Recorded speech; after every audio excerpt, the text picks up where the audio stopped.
오늘의 말씀은 출애굽기 17장 1절부터 16절까지 말씀입니다.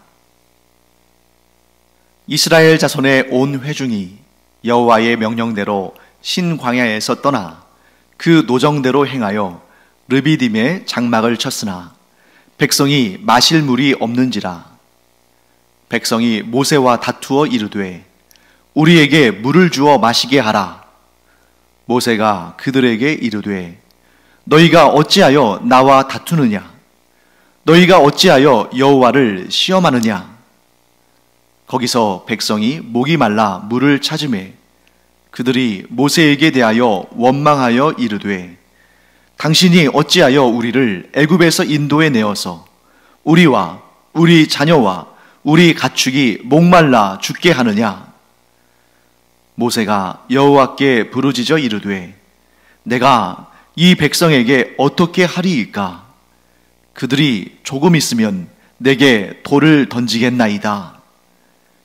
여호와께서 모세에게 이르시되 백성 앞을 지나서 이스라엘 장로들을 데리고 나일강을 치던 내 지팡이를 손에 잡고 가라. 내가 호렙산에 있는 그 반석 위 거기서 내 앞에 서리니 너는 그 반석을 치라. 그것에서 물이 나오리니 백성이 마시리라. 모세가 이스라엘 장로들의 목전에서 그대로 행하니라.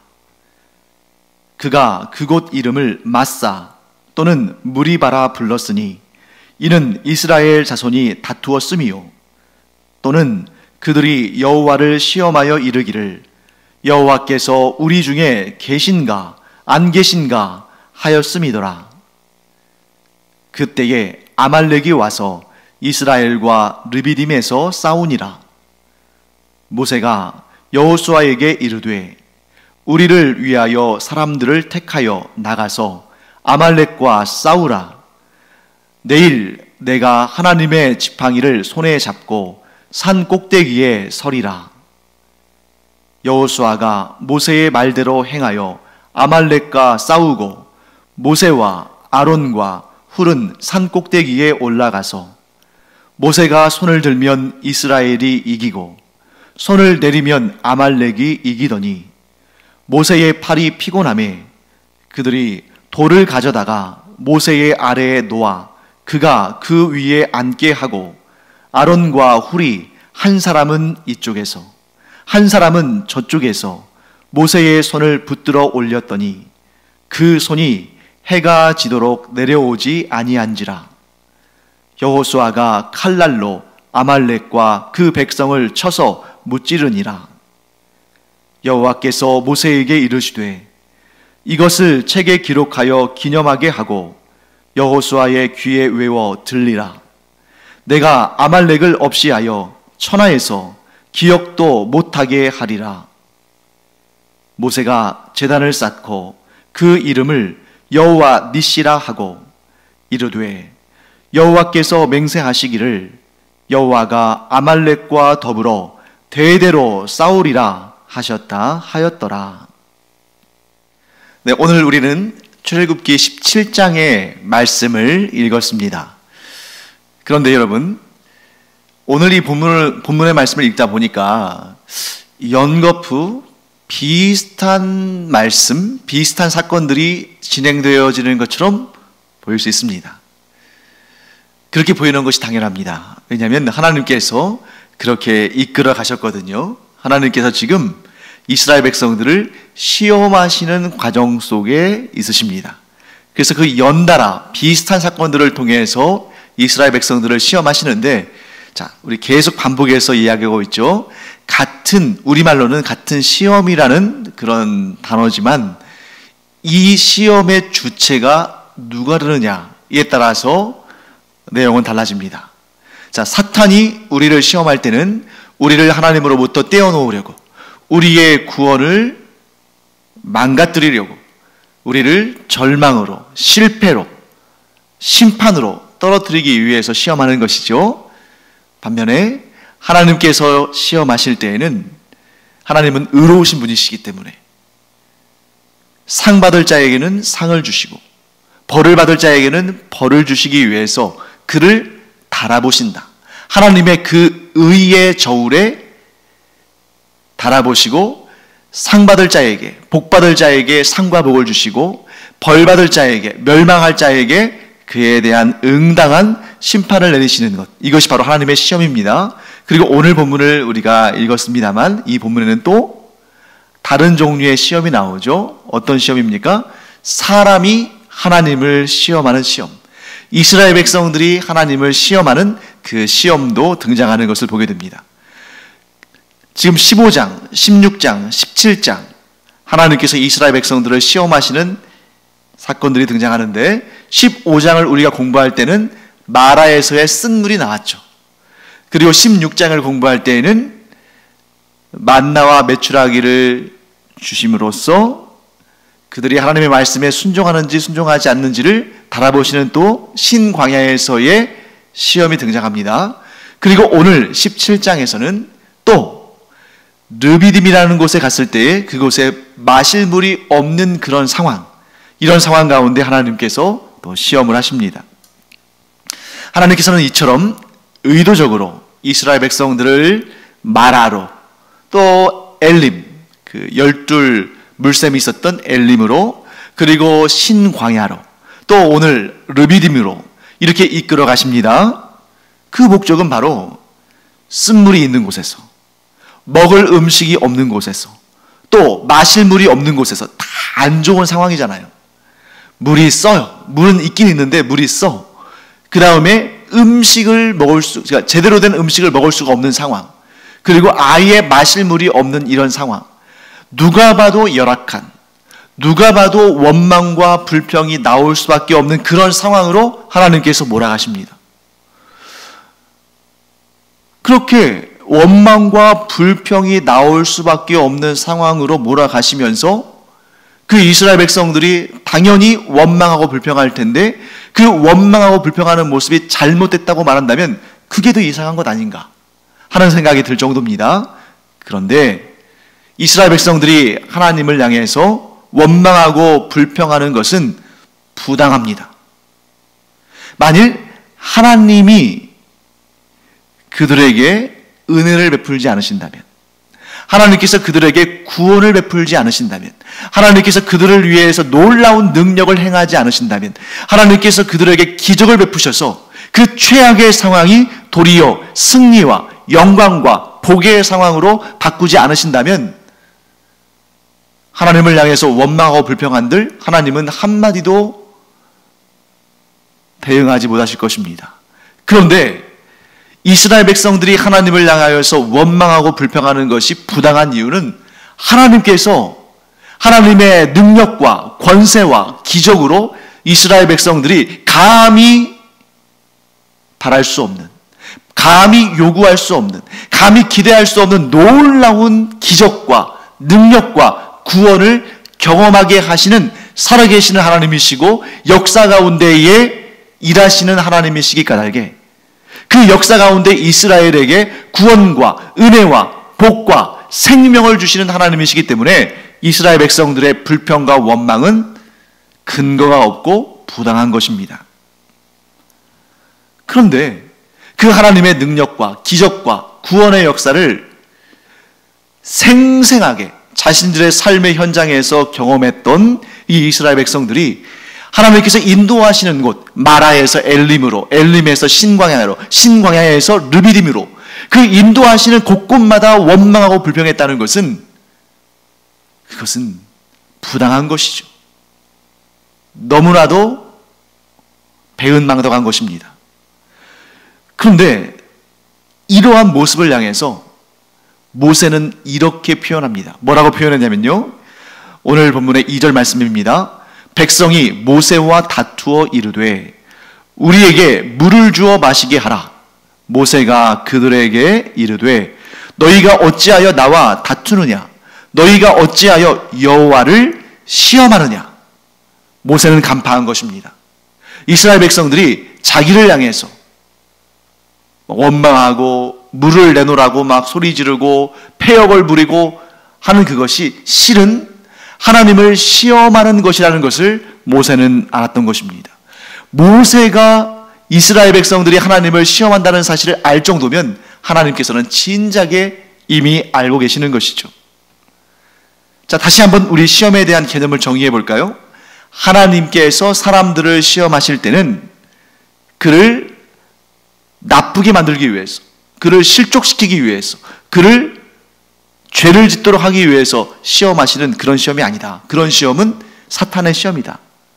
하나님의 시험은 그가 복을 받을 사람인지 심판을 받을 사람인지를 달아보시는 것이다.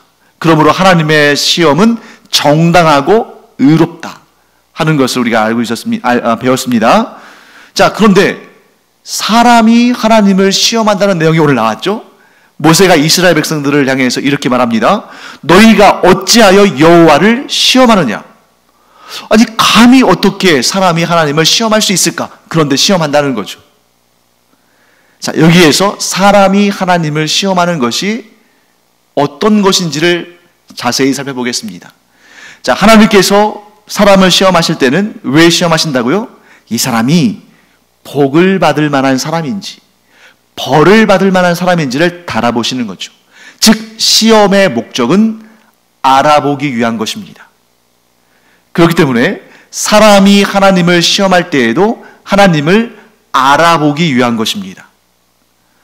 하나님께서 어느 정도까지 참으실지, 하나님께서 정말 우리에게 좋은 길로 인도하시고 좋은 것을 주시려고 작정하셨는지, 하나님께서 우리가 악을 행해도, 우리가 원망하고 불평해도 어느 정도까지 용납하실지, 소위 말해서 간을 보는 거죠. 이러한 사람이 하나님을 시험하는 이런 내용의 반대는 무엇일까요? 하나님을 믿는 것입니다. 어떤 상황과 환경 가운데서도 하나님을 믿는 믿음과 완전히 반대의 위치에 있는 것이 하나님을 시험하는 거예요. 그래서 이런 것이죠. 하나님께서 내가 원하는 대로 해주시면 하나님은 좋은 하나님, 나와 함께 하신 하나님이고, 하나님께서 내가 구한 것, 내가 원하는 것, 내가 좋아하는 것을 행하지 않으시고 주시지 않으시면 하나님은 나를 좋아하지 않으시고, 하나님은 나에게 은혜를 베풀지 않으시고, 하나님은 나를 미워하신다. 그리고 나와 함께 하지 않으신다. 이렇게 판단하는, 하나님을 자기의 상황과 환경 가운데에서, 하나님을 자기의 판단 기준 가운데에서 이렇게 저렇게 판단하는 것이 곧 하나님을 시험하는 것이다. 이런 거죠. 하나님, 이 기도 들어주시면 하나님은 정말 좋은 분입니다. 그런데 하나님께서 제가 원하는 이 기도에 응답하지 않으신다면 하나님은 능력이 없으시거나, 혹은 겉으로는 저를 좋게 하신다고 하시면서 속으로는 제가 안 좋게 되기를 바라시거나, 혹은 하나님은 아무 능력도 아무 사랑도 어떠한 자비와 긍휼도 없으신 분이거나, 이렇게 자기 마음대로 하나님을 이렇게 저렇게 재단하고 생각하고 판단하는 이런 것이 곧 사람이 하나님을 시험하는 것이고, 그 하나님을 시험하는 중심에는 자기 자신이 주인이 되어 있는, 자, 아브라함이 하나님을 믿은 것은 다른 말로 하면 하나님을 주인 삼았다는 걸 의미합니다. 내 생명이 나의 주인의 손에 있으니 나는 나의 주인 곧 하나님을 믿어 의심치 않고 따라가겠다. 이것이 믿음의 사람의 반응이고, 하나님은 그런 자를 의롭다 하시고 복을 주십니다. 그런데 내가 주인인 거예요. 내가 원하는 것이 있고, 내가 뜻하는 것이 있고, 내가 계획하는 것이 있는데, 이것을 내가 이루도록 하나님께서 나를 도와주시면 하나님은 좋은 하나님. 그런데 내가 원하는 것을, 내가 추구하는 것을, 내가 바라는 것을, 내가 기도하는 것을 하나님께서 그대로 응답하지 않으신다면, 들어주지 않으신다면 하나님은 능력이 없거나 나를 사랑하지 않으시거나, 어떻게 감히 사람이 하나님을 판단할 수 있으며, 어떻게 감히 사람이 자신이 주인이 되어서 하나님을 종 삼는 이런 일을 할 수 있겠습니까? 그런데 바로 그것이 사람이 하나님을 시험하는 것이다. 감히 종이 주인을 시험하듯이, 어떤 종이 자기의 주인을 시험한다면 그 주인이 가만히 있겠습니까? 당장에 그를 쫓아내거나 그를 매로 다스리겠죠. 그런데 우리 하나님은 얼마나 인자와 자비가 크신가.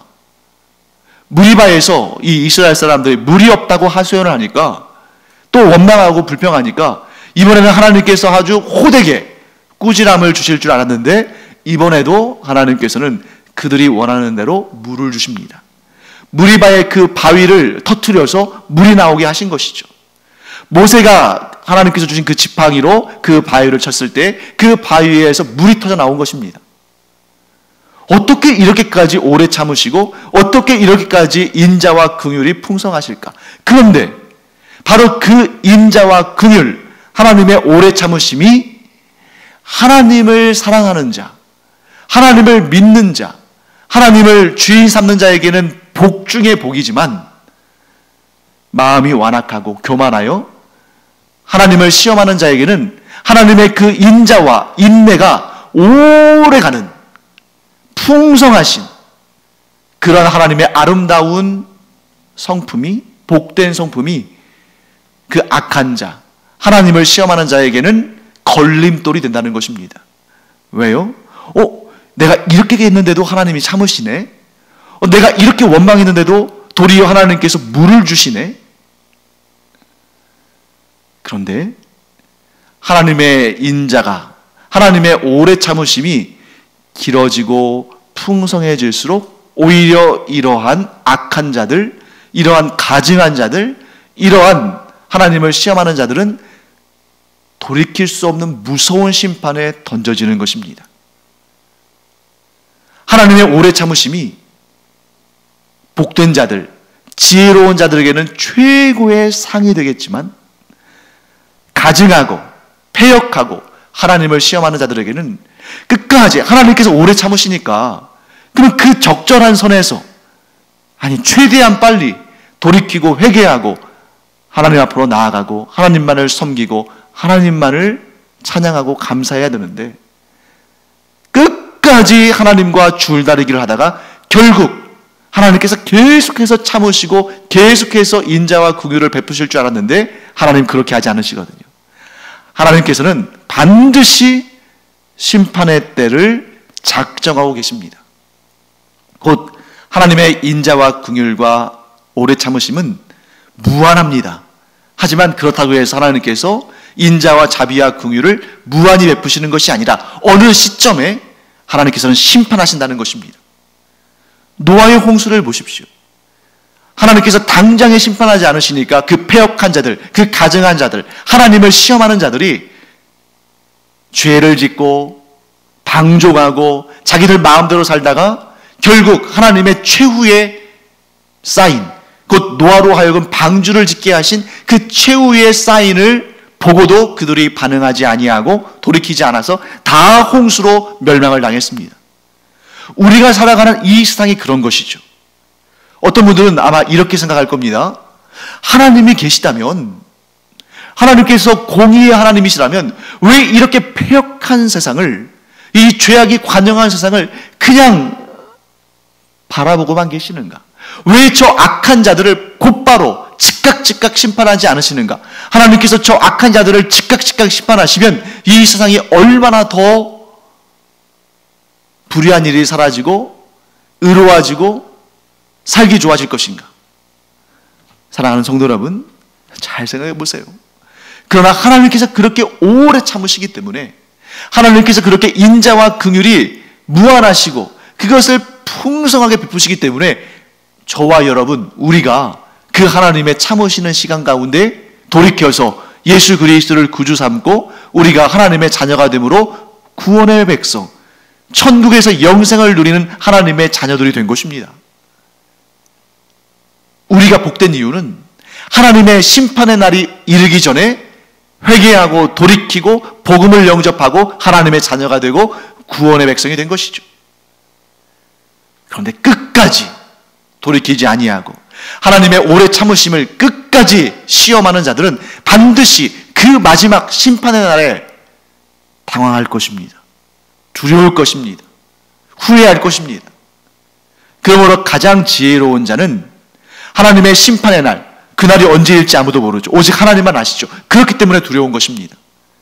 그날이 이르기까지 하나님은 길이 오래 참으시고 인자와 자비와 긍휼이 무한하시지만 그날은 반드시 옵니다. 가장 지혜로운 자는 그날이 오기 전에 돌이키고 회개하고 하나님께로 돌아가고 예수 그리스도를 구주로 영접하고 하나님의 자녀, 구원의 백성이 되는 것이고, 패역한 자, 지혜롭지 못한 자, 악한 자는, 불의한 자는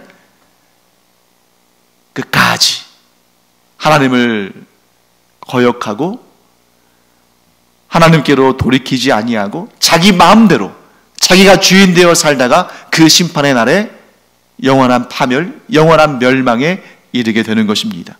오늘날이 지금 그런 시대라는 거죠. 안 믿는 사람들, 하나님을 거역하는 자들, 불신앙의 사람들은 우리를 조롱합니다. 너희들이 믿는 하나님이 어딨냐? 하나님이 계시다면, 하나님이 존재한다면 이 세상에 이런 불의한 일들을 왜 그냥 놔두시냐? 우리는 하나님이 없다고 생각한다. 그러므로 그냥 이 한평생 나 좋은 대로, 내가 주인 되어서 나 하고 싶은 대로 그렇게 살다 가는 것이 그게 행복 아니냐? 그게 남는 것 아니냐? 이렇게 얘기합니다. 그리고 악을 저지르고 폭력과 무질서와 방종 속에 자기의 육신이 이끄는 대로, 아니 사실은 사탄이 이끄는 대로 살아갑니다. 우리는 그들을 불쌍히 여겨야 됩니다. 그리고 그들이 깨닫고 돌이켜 하나님께로 나아오도록 기도하고 이끌어줘야 되는 것이죠. 하나님의 최후의 심판날이 반드시 오기 때문에 더 그들이 불쌍한 것입니다. 이 시대는 노아의 시대와 마찬가지입니다. 언제 주님의 재림이 있을지 모릅니다. 그렇기 때문에 우리는 스스로를 겸비하고 스스로를 단속하고 계속해서 하나님의 뜻에 순종하며 하나님께만 도우심을 구하고 우리의 주인 되신 하나님을 섬기며 살아가야 됩니다. 그리고 그렇지 않은 사람들을, 그렇게 살지 않는 사람들을 불쌍히 여기고 그들이 주께로 나아오기를 간절히 기도하는 그런 우리가 되어야 할 것입니다. 자, 그런데 모세는 이러한 하나님을 시험하는 자들 때문에 너무너무 힘든 거죠. 너무너무 힘들어서 하나님께 간구를 합니다. 하나님, 내가 이 백성에게 어떻게 해야겠습니까? 이제 조금만 더 있으면 그들이 제게 돌을 던지겠습니다. 그런데 하나님은 이스라엘 백성들을 책망하신 것이 아니라 도리어 그들이 구하는 물을 주신 거죠. 왜 그러셨을까요? 왜 책망하지 않고 물을 주셨을까요? 방금 전에 우리가 얘기를 나눴죠. 아직 하나님의 때가 이르지 않은 것입니다. 그 하나님의 때, 하나님의 심판의 날은 오직 하나님만 아시고 계십니다. 사람들은 몰라요. 모르니까 하나님을 시험하는 것입니다. 이렇게까지 해도 하나님께서 참으시네? 이렇게 해도 하나님께서 물을 주시네? 하나님의 인내심을 그들은 시험하고 있습니다. 그러나 하나님은 반드시 심판의 날을 보내십니다. 우리는 지금 이 당시에 출애굽 여정 가운데 있는 이스라엘 백성들은 또 모세마저도 그날이 언제일지 몰랐죠. 마치 우리가 이 땅을 살아가고 있지만, 이 세상에 살아가고 있지만 우리 주 예수 그리스도의 재림의 날이, 즉 우리 주 예수 그리스도의 재림이 반드시 있을 것이라는 것을 믿지만 그날이 언제일지 모르는 것처럼 지금 이 광야에서 출애굽 여정 가운데 있는 이 사람들은 하나님의 심판의 날이 언제일지 모르고 지금 이렇게 계속 하나님을 시험하고 있습니다. 그런데 우리는 이 시점으로부터 한 3,500년 지난 시점에 살고 있기 때문에 그 역사가 이미 다 지나간 역사고, 그래서 하나님께서 정하신 그 심판의 날이 언제인지를 알게 되죠. 왜? 이미 지나간 역사고 우리는 성경을 통해서 그 역사를 보고 있으니까. 하나님께서 정하신 기간은 40년이었습니다. 광야 40년의 유랑생활 후에 하나님께서 이 요단강을 건너서 약속의 땅 가나안 땅으로 들어갈 자들을 정하시는데, 지금 여기에서 하나님을 시험하며 하나님을 원망하며 불평하며 불신앙으로 반응한 사람들은 단 한 명도 약속의 땅 가나안 땅에 들어가지 못합니다. 이것이 오늘날 우리뿐만 아니라 모든 세대의 모든 인류의 공통된 사건인 것입니다. 이 땅, 이 세상, 출애굽 40년의 여정과 같은 것이죠. 이 땅에서 우리가 어떻게 살아가느냐에 따라서 우리가 약속의 땅 가나안과 같은, 우리에게는 천국이죠. 천국에 들어갈 자가 결정되는 것입니다. 천국은 영원한 곳이고 천국에서 우리는 영원한 삶을 살 텐데, 그 영원한 삶이 이 땅에서 불과 수십 년밖에 되지 않는 그 기간 동안에 결정되어진다는 거죠.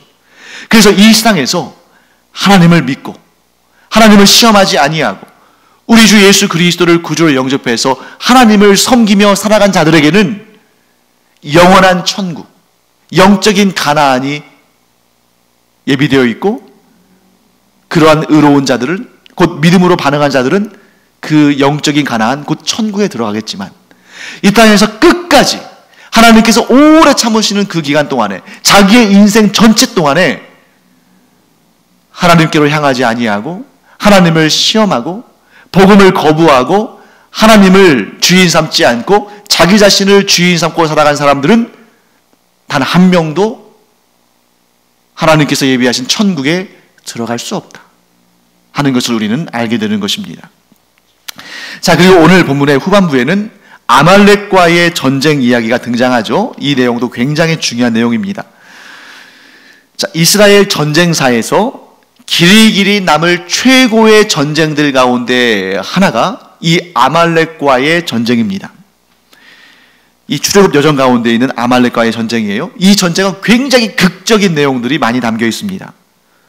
몇 가지를 정리해 보면, 첫째, 출애굽 여정 가운데 있는 이스라엘을 공격한 아말렉은 아주 비열했습니다. 이스라엘의 전쟁 역사상 가장 비열한 적군이 바로 아말렉이었다는 거죠. 왜냐하면 이 아말렉은 이 출애굽 여정 가운데 있는 이스라엘을 공격했는데, 비열하게도 그 무리 가운데, 즉 이스라엘 출애굽의 대열 가운데 뒤처진 자들, 그러니까 아무래도 힘이 딸리고 건강이 좀 여의치 않은 분들, 예를 들어서 노인분들, 또 여성들, 어린아이들, 장애인들, 병든 자들, 이런 사람들이 자연스럽게 무리의 후미로 좀 처질 수밖에 없지 않습니까? 그들을 공격한 것입니다. 그렇기 때문에 그들은 하나님 앞에서 의롭지 못했고, 하나님 앞에서 뿐만 아니라 사람들 사이에서도, 국가와 국가 사이에서도 비열한 자들로 평가받을 수밖에 없습니다. 둘째, 이스라엘 백성의 지도자인 모세는, 모세가 이스라엘 백성들을 지금 그러니까 하나님께서 이스라엘 백성들을 인도하시지만 사람 중에서는 모세가 최고 지도자죠. 그런데 이 이스라엘 백성의 지도자인 모세는 전쟁터에 나가서 전쟁을 지휘하는 것 대신에 산 꼭대기에 올라가서 하나님께 기도하는 것을 택했습니다. 왜 그랬을까요?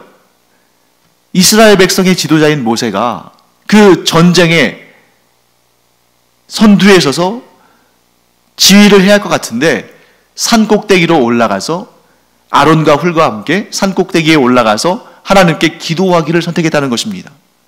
그것은 모세의 나이가 많아서 그랬다기보다는 모세는 120세, 하나님께서 그를 부르실 때까지 정정했죠. 모세는 분명히 깨달은 것입니다.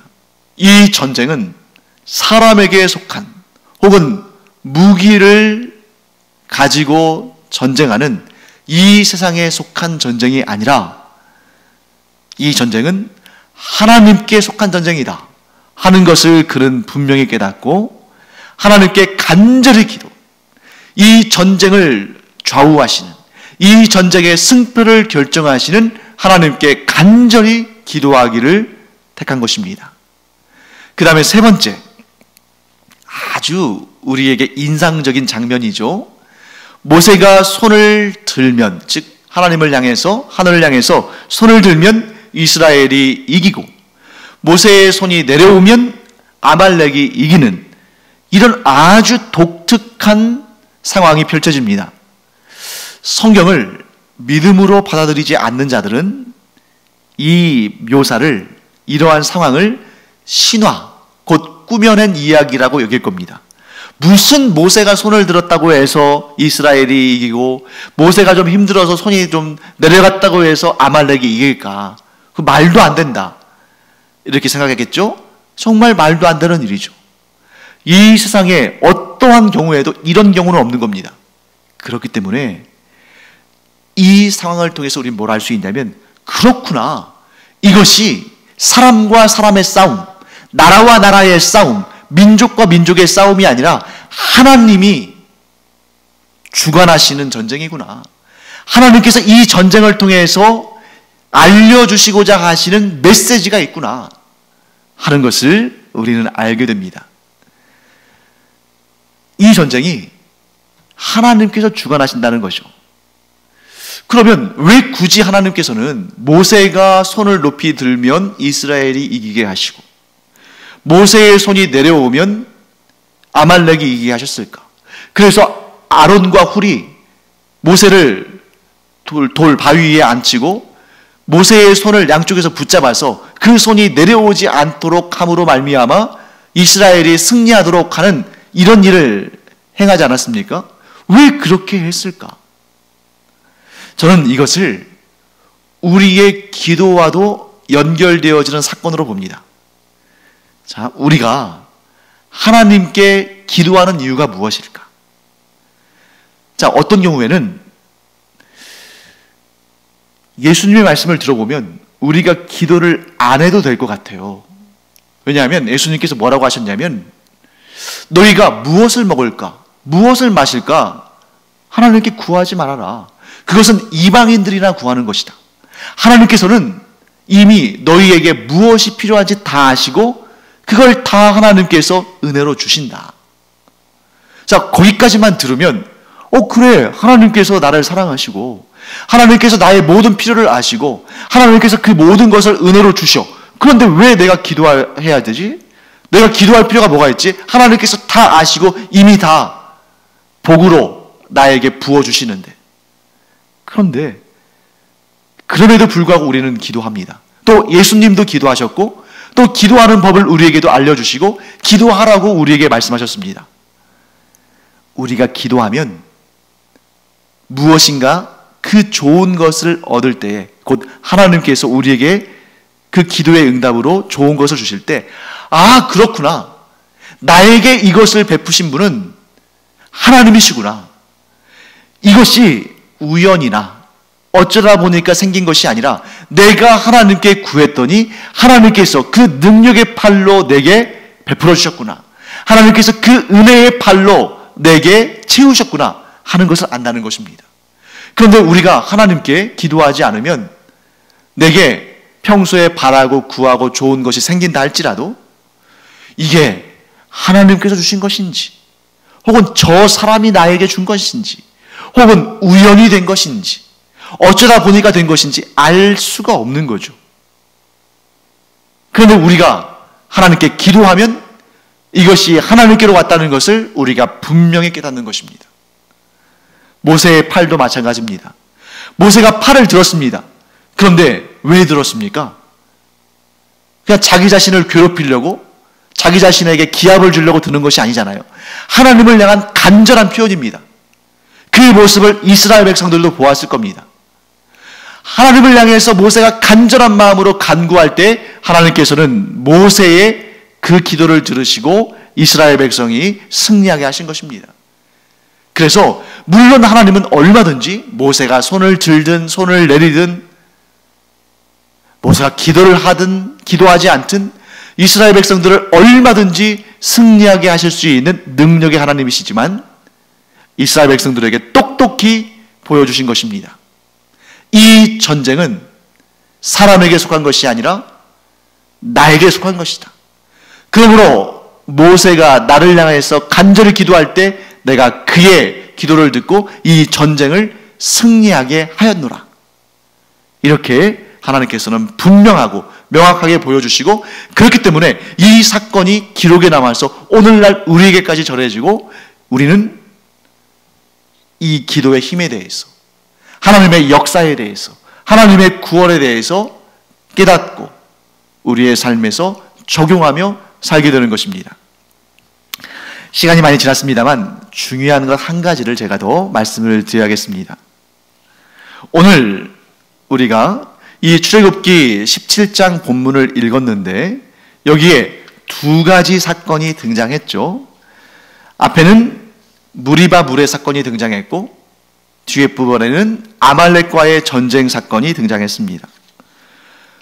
별개의 사건처럼 보입니다만 이 두 개의 사건은 아주 긴밀하게 연결이 됩니다. 그리고 그 결과는 너무너무 무서울 정도로 두려운 것입니다. 자, 본문에는 그 내용이 자세히 표현되어 있지는 않지만 이제 뒤쪽에 가서 이 출애굽기와 나중에 신명기까지 걸쳐서 이 모세오경 전체를 통해서 하나님께서 말씀하시는 것이 있습니다. 그것이 뭐냐면 무리바 바위에서 물이 터져 나올 때 그 사건으로 인해서 모세는 약속의 땅 가나안 땅에 들어가지 못하게 되었다는 것입니다. 자, 오늘 본문의 말씀에서는 자세히 설명되어 있지 않아요. 신명기에 가서 하나님께서 말씀하십니다. 그런데 왜 모세가 이 무리바 사건 때문에, 이 무리바 물 사건 때문에 가나안 땅에 들어가지 못하는가? 모세는 하나님의 명령대로 했을 뿐인데 아닙니다. 하나님께서 모세에게 뭐라고 말씀하시냐면 네가 그 무리바 물 사건, 곧 무리바의 그 바위를 쳐서 물이 나오게 할 때 너를 드러냈다 라고 하나님께서 말씀하십니다. 그래서 그 결과 모세는 약속의 땅 가나안 땅에 들어가지 못한 것이죠. 물론 하나님께서 모세를 버리신 것은 아닙니다. 하지만 그가 무리바 바위를 쳐서 물이 나오게 할 때에 자기 자신을 드러내고 하나님께 영광을 올려드리지 않았기 때문에 그는 가나안 땅에 들어가지 못했습니다. 그런데 반면에 바로 그 다음에 나오는 아말렉 사건에서는 모세가 자기 자신을 드러낸 것이 아니라 전적으로 하나님께 매달리고 하나님만 의지했기 때문에 이스라엘의 승리라는 역사를 가져오게 됩니다. 무리바물 사건에서는 모세가 자기 자신을 드러냈고 아말렉과의 전쟁에서는 그가 손을 높이 들어 오직 하나님만 바라보고 하나님만 드러내고 하나님께만 의지했을 때 하나님께서 이스라엘의 구원의 역사를 펼치셨습니다. 결론적으로 우리는 여기에서 중요한 사실을 알게 됩니다. 우리가 누구를 주목하는가? 만일 우리가 사람을 주목하면 거기에는 구원이 없습니다. 하지만 우리가 하나님만을 주목하면 거기에는 구원이 있습니다.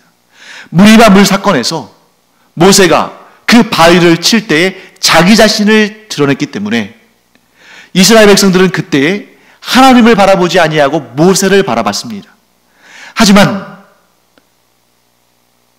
아말렉과의 전쟁에서 그 산 꼭대기에서 모세가 하나님을 향해서 두 팔을 높이 들었을 때 이스라엘 백성들은 그 모세를 통해서 하나님을 바라봤고 결국 하나님은 이스라엘이 승리하게 하시고 구원의 역사를 경험하게 하셨습니다. 사랑하는 성도 여러분, 겉으로는 드러나지 않을 수 있습니다. 하지만 그 속마음을 하나님은 달아보고 계십니다. 우리가 나 자신을 드러내거나 하나님이 아니라 내 자신이 나의 인생의 주인이 되거나 혹은 나 아닌 누군가를 하나님보다 더 바라보고 더 의지하고 더 주목한다면 거기에는 구원이 없습니다. 심판만이 있을 뿐입니다. 하지만 우리가 어떤 상황과 환경 가운데서도 오직 하나님만 바라보고 또 우리를 통해서 사람들이 오직 하나님만을 주목하게 된다면 거기에는 생명이 있고 거기에는 구원이 있으며 거기에는 복이 있고 은혜가 차고 넘칩니다. 사랑하는 성도 여러분, 오늘 우리가 누구를 주목하고 있는가? 그것이 오늘 우리의 생명을, 구원을, 복을 결정한다. 우리가 오직 하나님만 주목하고 하나님만 주인 삼고 하나님만 의지하는 우리 모두가 되기를 간절히 축원합니다. 기도하겠습니다. 하나님 감사합니다. 저희가 살아가는 모든 순간순간마다 오직 하나님만 주목하고 오직 하나님만 주인 삼고 오직 하나님만 의지하면서 하나님이 주시는 복으로 이 세상에서도 은혜와 은총이 넘치는 삶을 살며 장차 천국에서 영원한 상급을 받는 저희들 되게 하여 주시옵소서. 감사드리며 예수님의 이름으로 축복하며 기도합니다. 아멘.